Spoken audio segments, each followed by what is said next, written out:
Before we begin Unit 2, here is the answer to the Unit 1 question. The best answer is choice D.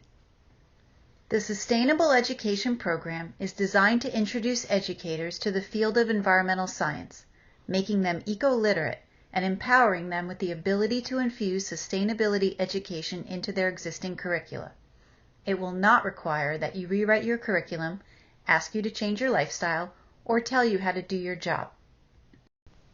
Unit 2, The Power of Perception.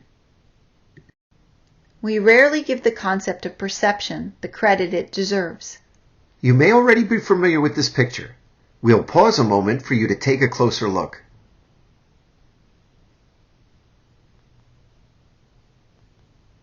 Do you see a young lady or an old woman? A more interesting question may be, why did you see what you did? Is there something about us that determines our perception? We'll revisit this question again. However, one thing is for certain. Even though we may be receiving the same information, we're capable of interpreting that data in different ways. We call these interpretations our points of view. Now take a look at these two images. We'll pause a moment to allow you to form your own perception. These images have been shown to thousands of individuals with primarily two distinct viewpoints emerging. The vast majority of people describe the image on the left using positive terms such as breathtaking and inspiring, while referring to the one on the right with more negative descriptors like unpleasant and disturbing.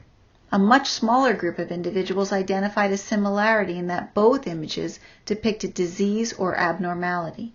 For most of us, the lights on the left are beautiful and stand testament to our success as a species. However, like the picture on the right, those lights are an indicator that something is at least different about our planet than what nature may have intended. A dermatologist would surely diagnose a problem in the image on the right. Similarly, a planet doctor, if there were such a person, would clearly identify a problem with the image on the left. Why then do most of us not see this? Our perceptions and viewpoints are greatly influenced by a set of inherent values and principles that we developed in our lifetimes. This truth is evident in politics, the workplace, art, personal relationships, and just about any social aspect of our society. One of the most positive human attributes is our ability to at least understand and appreciate another's point of view. Inflexible viewpoints, on the other hand, can be dangerous.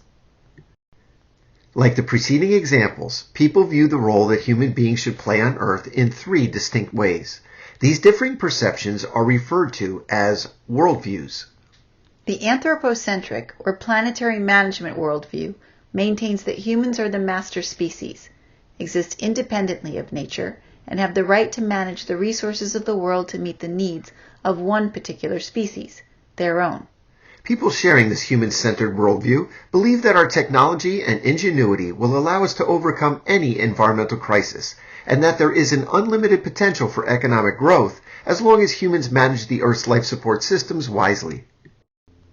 At the other end of the spectrum, the eco-centric or environmental wisdom worldview regards human beings to be part of and dependent upon nature's systems, laws, and principles. Proponents argue that resources are limited, economic growth must be Earth-sustaining, and our success as a species will depend on how well we can learn from nature and mimic its wisdom. Somewhere in between these perceptions is the biocentric or stewardship worldview. This view entrusts humans to use the planet's resources for the benefit of our species, but holds us ethically responsible for and morally obligated to take care of the Earth. People who argue that humans are the stewards of the Earth feel that our success will depend on how well we're able to manage the Earth's life support systems for all the planet's biotic and abiotic components. This is obviously a picture of a black goblet with a white background. No, Joe. Look carefully. It's a picture of two white silhouettes facing each other with a black background. Judy, I think you're looking at it the wrong way. It's definitely a goblet. Oh, I'm wrong? It's not two silhouettes? Okay, Judy and I have been married for nearly 30 years. It's definitely a picture of two silhouettes, just like she said. On a serious note, we have always valued one another's point of view, and that has allowed us to better analyze facts and make intelligent decisions that serve both our best interests. As for the future of our society, we're all in this together. We must all keep an open mind. Our future depends on it. Here is your question for Unit 2. Which of the following is not considered to be an environmental worldview?